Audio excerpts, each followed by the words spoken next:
जीनत नाम की महिला अपने घर में सोई हुई थी। पति उसका बाहर गया हुआ था। घर में सास और बहू दोनों ही थी। तभी क्या होता है, उसकी आंखें खुलती हैं, उसको पेशाब लगी हुई थी।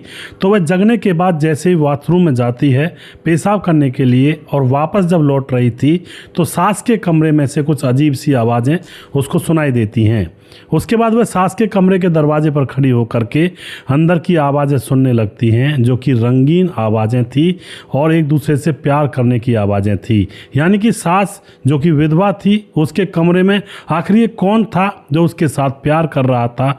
मानो जैसे संबंध बनते हैं आदमी और औरत के, उस तरह की आवाज़ें इसको सुनाई दे रही थी। अब तो जो बहू होती है उन आवाज़ों को सुनकर समझ जाती है कि अंदर कौन सी फिल्म चल रही है। और उसके बाद जो बहू जीनत होती है उसको विश्वास नहीं हो रहा था कि जिस सास को मैं इतनी सही समझती थी वो भी ऐसा कर सकती है। और फिर सोचा कि पुरुष कौन है इसके साथ, उसको ज़रूर देखूंगी।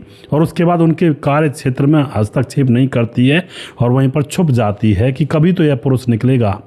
छुपकर बैठी हुई देखती है। कुछ देर के बाद, घंटे 2 घंटे के बाद, वह आदमी अंदर से बाहर निकलता है और आदमी को फिर जो बहू होती है जीनत वो देख लेती है और देख करके एकदम से अचंभे में आ जाती है कि ये था वो जो अंदर था।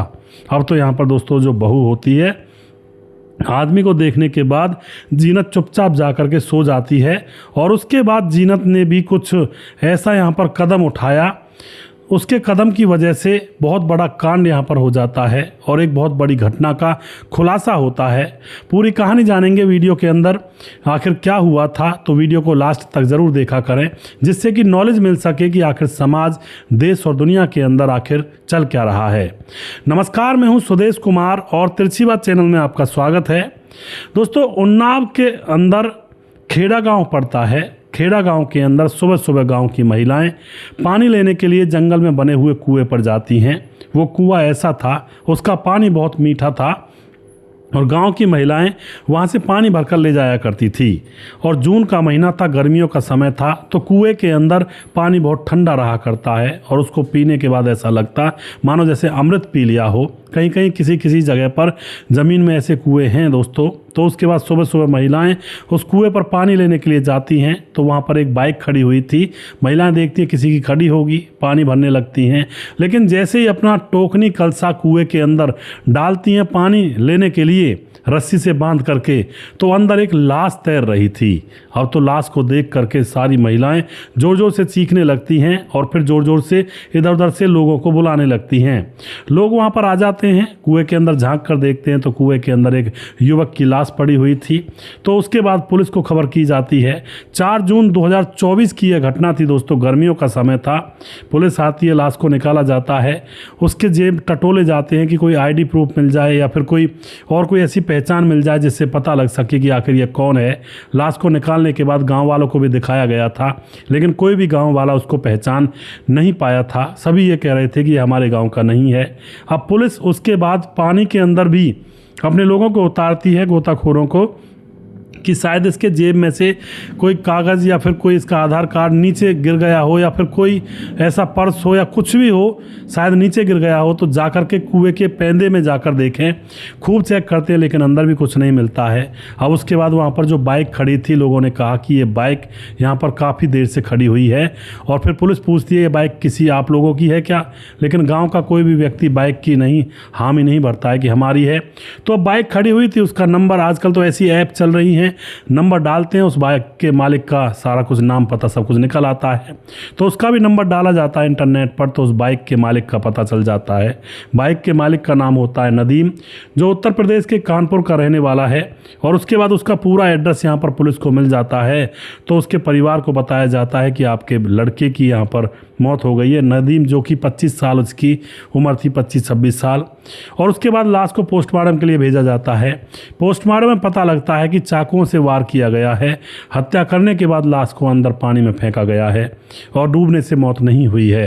अब तो उसके बाद जब पुलिस होती है उसके घर पर पहुंचती है तो उसके घर पर नदीम की मां मिलती है, आरफा बेगम, और वो अपने बेटे की याद कर करके ज़ोर से रोए जा रही थी। आस पड़ोस के लोग वहां पर बैठे हुए उसे सांत्वना दे रहे थे और माँ का रो रो कर बहुत बुरा हाल था। पुलिस भी जाती है, ज़्यादा कुछ तो नहीं पूछ पाती है क्योंकि गम का माहौल था, घर के ऊपर आफत आई थी।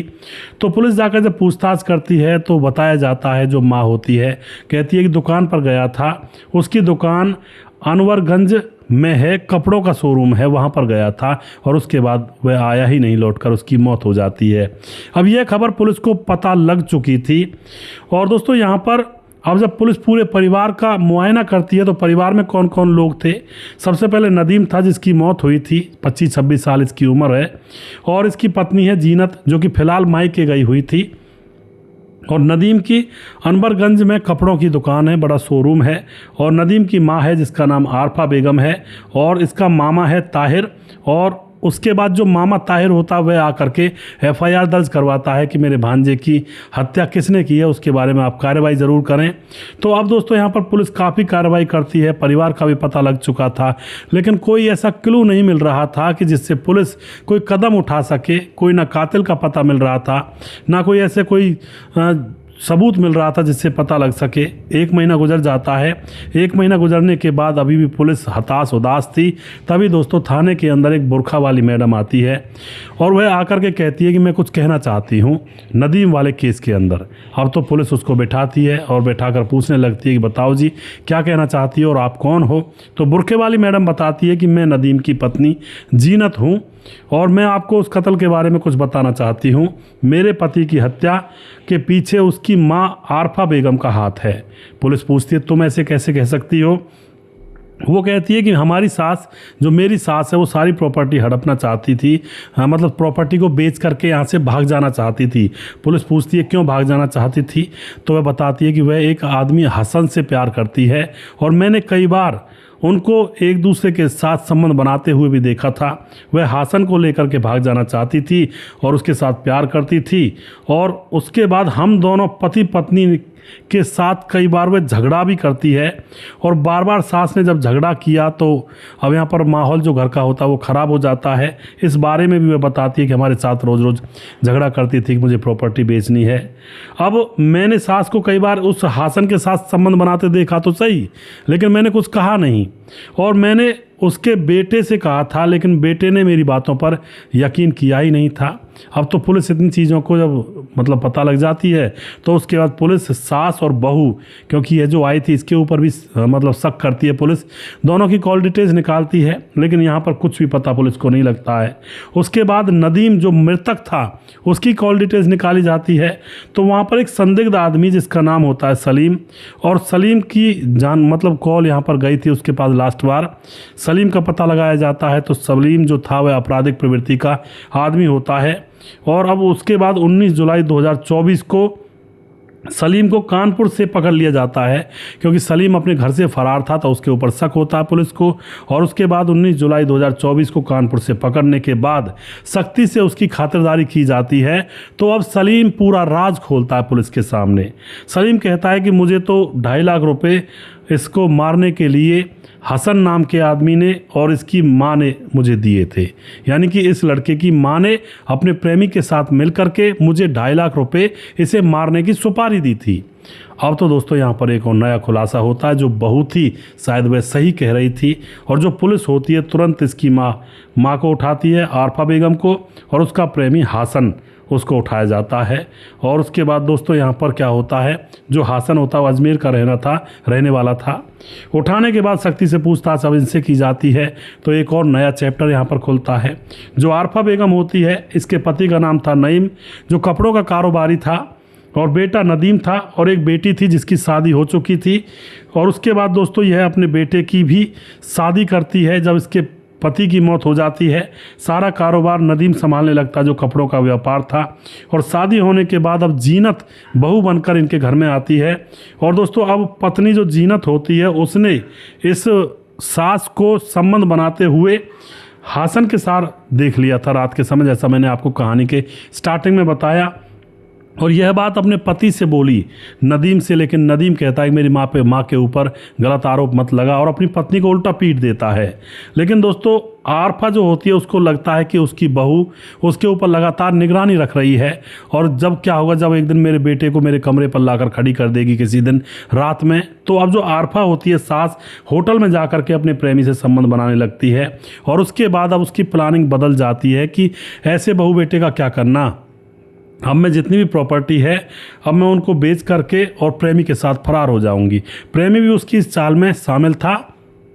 दोनों प्लानिंग करते हैं और प्लानिंग के तहत अब वह घर से भागना चाहते थे प्रॉपर्टी को बेच करके। लेकिन दोस्तों अब यहाँ पर बेटे की मौत की प्लानिंग में वह जुट जाती है कि बेटा रोकेगा और हमारे बीच में आएगा, और उसकी मौत की प्लानिंग के लिए सुपारी दी जाती है सलीम को, जो कि इनकी जानकारी में से ही था। उसको 2.5 लाख रुपए की सुपारी दी जाती है। 1 लाख रुपए पहले ही नगद दे दिए थे, बाकी के काम हो जाने के बाद उसको मिलते। और उसके बाद दोस्तों यहाँ पर अब जो बेटा होता है नदीम, उससे कहा जाता है कि तुम ऐसा करो, सलीम के साथ जाओ और बाज़ार में से कुछ सामान खरीद कर लाओ। किसी काम के लिए उसको सलीम के साथ भेज दिया जाता है। और जो बेटा होता है वह सलीम के पास फ़ोन करता है कि चलो भाईजान कब चलना है, और फिर ये दोनों फ़ोन करके एक साथ मिलते हैं। एक बाइक ली जाती है और फिर ये रवाना हो जाते हैं शहर की तरफ। लेकिन दोस्तों रास्ते में ही जो सलीम होता है इसको एक जगह पर रोकता है और इसकी हत्या कर देता है गला काट करके छुरी से, और इसकी लाश को एक कुएं में डाल देता है और इसकी मोटरसाइकिल को वहीं पर छोड़ करके वह वहाँ से फरार हो जाता है। इस तरह से इस लड़के की जान चली जाती है। और उस समय जो जीनत थी, झगड़ा चल रहा था घर के अंदर। सास प्रॉपर्टी को बेचना चाहती थी, बेच करके भागना चाहती थी, और जीनत ने अपने पति को बताया कि तुम्हारी माँ का अवैध रिश्ता है एक आदमी के साथ, तो उसने उसको पिटाई कर दी थी। तो इस वजह से जीनत अपने मायके में रह रही थी। लेकिन लास्ट में 1 महीने के बाद हिम्मत जुटाती है और पुलिस में जाकर बताती है कि इस कांड के पीछे मेरी सास का हाथ है, और हो ना हो उसी ने यह कांड करवाया है। और उसके बाद पुलिस जांच पड़ताल उस तरीके से करती है, तो यहाँ पर कातिल का खुलासा हो जाता है। दोस्तों अब किस पर यकीन करेंगे आज के दौर में? ये माँ थी और सगी माँ थी जिसने अपने बेटे को रास्ते से हटा दिया, सिर्फ इस बात को आगे रख कर कि मैं प्रॉपर्टी को बेचूंगी, ये बीच में आड़े आएगा, इसलिए इसको रास्ते से हटा देती हूँ, बहू का क्या है उसको तो मैं देख लूंगी। और उसके बाद अपने बेटे का कत्ल करवा दिया। दोस्तों आशिकी के चक्कर में, प्रेम प्रसंग के चक्कर में। ऐसी औरत के बारे में आप क्या कहना चाहोगे? अपनी राय कमेंट बॉक्स में लिख सकते हैं और लोगों के साथ शेयर कर सकते हैं। दोस्तों वीडियो के लास्ट में कुछ भाइयों के नाम जरूर लेना चाहूँगा जो हमारे वीडियोज़ को देखते हैं और हमें खूब सपोर्ट करते हैं। हमारे साथ है रवि प्रकाश, जो कि लगातार हमारे वीडियोज़ को देखते हैं और हमें खूब सपोर्ट करते रहते हैं। उसके बाद हमारे साथ शौकत अली, हमारे भाई लगातार हमारे वीडियोस को देखते हैं, भाई का बहुत बहुत धन्यवाद करता हूं। राम मोहम्मद यासीन लाहौर पाकिस्तान से हमारे वीडियोस पर लगातार कमेंट करते हैं। राधे श्याम शर्मा सिरसी जयपुर राजस्थान से हैं, जो कि लगातार हमारे वीडियोज़ को देखते रहते हैं। और उसके बाद राजकिशोर चौरसिया महाबलेश्वर महाराज से हैं, लगातार हमारे वीडियोज़ पर बने रहते हैं, भाई का बहुत बहुत धन्यवाद करता हूँ। और उसके बाद छगनदास खारडाबांध राजस्थान से लगातार हमारे वीडियोज़ को देखते हैं। और उसके बाद सुशील चौधरी हमारे भाई लगातार कमेंट करते हैं, दुर्योधन भाई कमेंट करते हैं। और उसके बाद पुलक चटर्जी हमारे भाई कमेंट करते हैं। और उसके बाद हमारे साथ हैं मनोज श्रीवास्तव जी कमेंट करते हैं, गोपालगंज बिहार 28 वार्ड नंबर 23 से। वीरेंद्र शर्मा कमेंट करते हैं। उसके बाद हमारे साथ स्वपन डे हैं, मोहम्मद जहांगीर हैं, रतलाम बिंद हैं, मोहम्मद मुनाजिर कमेंट करते हैं, रतलाम बिंद कमेंट करते हैं। और उसके बाद रघुवीर सिंह नेगी, उपेंद्र प्रसाद कमेंट करते हैं, रघुवीर सिंह दोबारा से। और उसके बाद हमारे साथ गुरप्रीत सिंह कमेंट करते हैं, मोनू जैन कमेंट करते हैं, समाधान पाटिल जिनका बच्चा पुलिस में लगने के लिए तैयारी कर रहा है, बहुत बहुत शुभकामनाएँ देते हैं बच्चे को। राम गोसाई हमारे भाई लगातार कमेंट करते हैं। सूरज डी हमारे भाई लगातार हमारे वीडियोस पर बने रहते हैं, भाई का बहुत बहुत धन्यवाद करता हूं। अगला वीडियो बहुत जल्दी फिर से लेकर आऊँगा, तब तक आप खुश रहें, सावधान रहें। जय हिंद, जय भारत।